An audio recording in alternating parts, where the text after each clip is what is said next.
નમસ્કાર દર્શક મિત્રો, બોટાદ દસ્તક ન્યૂઝમાં આપનું હાર્દિક સ્વાગત છે અને હું છું એલડી મકવાણા। આપ જોઈ રહ્યા છો બોટાદ દસ્તક ન્યૂઝ। કપાસના નીચા ભાવ હોવાથી ખેડૂતો મુશ્કેલીમાં। કપાસના પ્રતિ મણના 2000 રૂપિયાનો ભાવ મળે તેવી બોટાદ જિલ્લાના ખેડૂતોની આશા।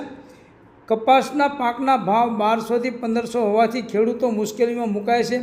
કપાસની ખેતીમાં દવા, બિયારણ, ખાતર અને મજૂરીના ભાવ આસમાને પહોંચ્યા છે, જેથી કપાસના ભાવ ઓછા હોવાથી ખેડૂતોને પરવડતું નથી અને ખેડૂતો મુશ્કેલીમાં મુકાય છે। ત્યારે 2000 કરતાં વધારે ભાવ કપાસના મળે તેવું ખેડૂતો ઈચ્છી રહ્યા છે।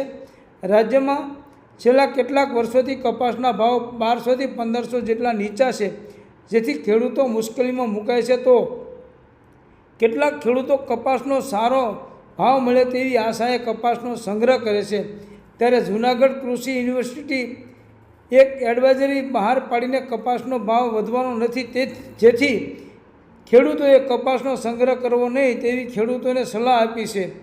બોટાદ જિલ્લામાં સૌથી વધુ કપાસની ખેતી કરવામાં આવે છે, ત્યારે હાલ કપાસના 1200 થી 1500ના ભાવ હોવાથી ખેડૂતો બહુ જ મુશ્કેલીમાં મુકાય છે। કપાસની ખેતીમાં બિયારણ, ખાતર, દવા તેમજ મજૂરીના ભાવ આસમાને છે, ત્યારે કપાસના ભાવ નીચા છે, જેથી ખેડૂતોને આ ભાવ પોસાય તેમ નથી। તો બીજી તરફ સારો ભાવ આવશે જેવી આશાએ કેટલાક ખેડૂતો માથે દેવું કરીને કપાસનો સંગ્રહ કરે છે અને છેલ્લે ભાવ વધતો નથી, જેથી ખેડૂતો મુશ્કેલીમાં મુકાઈ જાય છે।